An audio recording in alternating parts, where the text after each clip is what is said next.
Hi friends, it's Gwen. Welcome back to my channel. Today I wanted to recommend some of my favorite romance books for you. I am going to be participating in Romanceathon, so I also want to share my TBR with you. I'm sorry this didn't go up sooner. I just haven't really been in the headspace to film or had the time or the space or energy to film, so I apologize, but I did want to get this up before Romanceathon starts.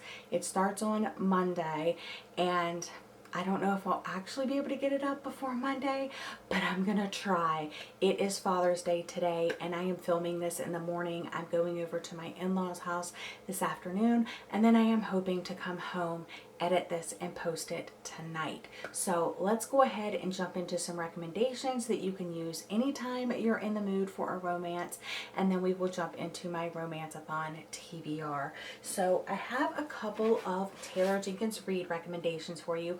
These are my favorites by Taylor Jenkins Reid. Taylor Jenkins Reid is one of my all-time favorite authors, so read any of her books and you should be satisfied. This One True Loves by Taylor Jenkins Reid is actually my first novel that I ever read by her. If it wasn't for my friend Christy, I would have never even heard of this author, and that would have been tragic. But once I read this, I definitely wanted to read more. And my next favorite is After I Do by Taylor Jenkins Reid. What I love about this is like a love triangle done right. And what I love about this is this depicts like a married couple and like some of the things that come up being married and dealing with that in a very unique way. So I highly recommend both of these. I often reread this one, and I've reread this one as well. So yeah, these are just 5 out of 5 stars. Absolutely love.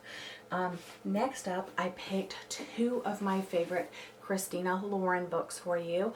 The first is The Unhoneymooners, and I read this one actually before Love and Other Words, but I love these both equally. The Unhoneymooners is a hate to love romance story, and Love in Other Words is a second chance romance story. But if you love Christina Lauren, if you've read anything by them before, these are 2 of my absolute favorites of theirs. Next up, this list would not be complete without Helen Wong on this list. I have loved both of her books. The Kiss Quotient I obviously read, like, I don't think it was last summer. I think it was the summer before that. Me and a bunch of my girlfriends from work read this, and it was so good, and I wasn't expecting it to be quite as steamy as it was, and I was the one that like recommended that we all read this. It was kind of like, I can't believe I recommended this to my co-workers, but it was amazing. And then of course I loved The Bride Test as well. I don't think we're gonna get a new book in this series until next year, 2021, but I am highly anticipating it. I am so excited.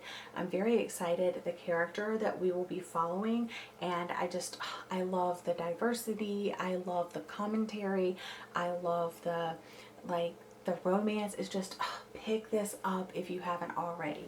The next books I'm going to show you are all just like standalones. Well, they're not standalones, but I don't have like multiple books by the same author. So next up, I'm going to recommend On the Island by Tracy Garvis Graves, and I read this last year for a Romanceathon, and it is a forbidden love romance between a teacher and a student as they get stranded on a deserted island. Now, the actual romance doesn't take place until the student is much older, but I just really loved the survival aspects of this just as much as I did the romance. And if you love it as much as I did, there is a novella follow-up that you can pick up as well. I also loved the hate to love romance, the office romance in The Hating Game by Sally Thorne. I have picked up 99% Mine by Sally Thorne, and I did not like it. I do not recommend that book, but I highly recommend this one if you like hate to love and you like office romances. Next up is One Day in December by Josie Silver. Loved this. It's great to read in the winter time, yes, and I think that's just because it says like December in the title, but really you can read this anytime because it takes place over like the entire year, and it's just kind of a like basically the premise is she meets this guy and there's like an immediate attraction, but they really don't even get to introduce themselves until like a month or so later at a Christmas party, and then she finds out it is her best friend's boyfriend. And yeah, it's very unique, it's very interesting, it's kind of Hallmark movie-esque, but like in the best way possible. I did pick up another book by Josie Silver and I have not liked that as much. Next up is one of my favorite book of the month romance stories that I've picked up, and that is Get a Life, Chloe Brown. And I loved this because of the representation. Not only is our main character a plus size Black woman, but she also suffers from chronic illness, and that's something that we don't get to read about too often in literature, or at least in the fiction books that I'm picking up. So I highly recommend this. It definitely is steamy. It's an unlikely duo getting together and the romance between them, and it is a little hate to love, but it's not like too much. It's not like the whole thing, but I really liked this one, and I will be picking up Dani Brown, the Next Sister story very soon. The last recommendation I have for you kind of doesn't fit with like anything else, I don't think, but it is The Flatshare by Beth O'Leary. Now this book, people seem to either love it or hate it. I absolutely loved it. I think the reason why people hate it is because of the writing style, not necessarily like the romance. So you get Tiffy and Leon's point of views in this, and it's alternating chapters, and Tiffy's points of view are written like in the traditional style with quotations and kind of like the storytelling way, but Leon's chapters are told without quotation marks, and they're more like stream of conscious bullet points, and it is quite jarring at first, but I was able to relax into the story quite easily, and I just really loved the romance between these two. Basically, they're like sharing a flat and a bed, and they never see each other because one works during the day and one works at night, and that's how they're able to share the space. It's really cute, and I highly recommend it. Now jumping into the 3 books on my Romanceathon TBR, I do not know like what order I'm going to read these in. I have an idea, and I doubt I will seriously read all 3 of these books. I'm just trying to read one of these books next week. My reading has been really off lately, and I'm not completely sure why that is. I'm hoping like soon it will start clicking and I'll start zooming through books, but I did put these 3 because they're romances that I do want to get to fairly soon, like hopefully this summer, even if I don't get to them this week. Okay, so the 3 books are right here.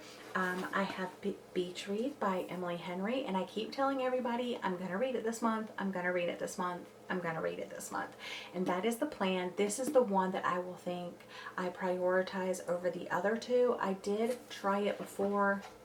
I even have a bookmark right here on chapter 4 on page 36. So I did actually try this one before. I just wasn't in the mood for it, and it wasn't immediately pulling me in. But readers that read the same as me, my bestie here on YouTube, Allie, said that I would absolutely love it, and I 100% trust her judgment. So I am here for some beach read. The other 2 are of course a little bit lower down on the priority list, but they are books that I would like to read this month, and that is In 5 Years by Rebecca Serrell and Normal People by Sally Rooney. So I've never read anything by Sally Rooney before, but I do have another one of her books on my TBR shelf that if I really like this one, I'll jump into. So one of my friends, Kira from the Read with Friends group, absolutely loves this book. It's like one of her favorites of all time, and I had been planning to pick it up forever, and then I bought it, and then of course the show's out now, and also she did a total vlog dedicated to like rereading it and watching the show, and like it just made me want to read it that much more, so that's why it's on this list right now. And then this one I saw like when Gabby got like an art copy of it or something like that, and then I've seen a couple of other people talk about this, and this one just sounds like such a cool premise.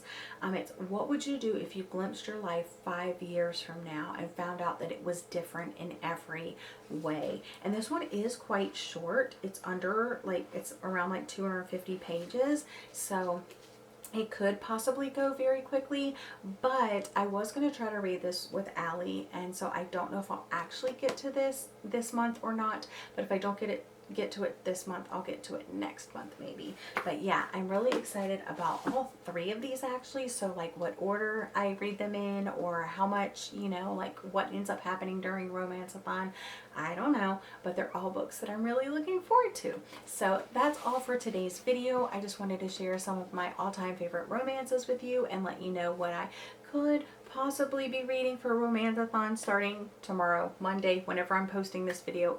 It starts on Monday, so get ready, people. But thank you so much for joining me. I hope you're all having a lovely day or night. I'll see you guys again in my next video. Bye!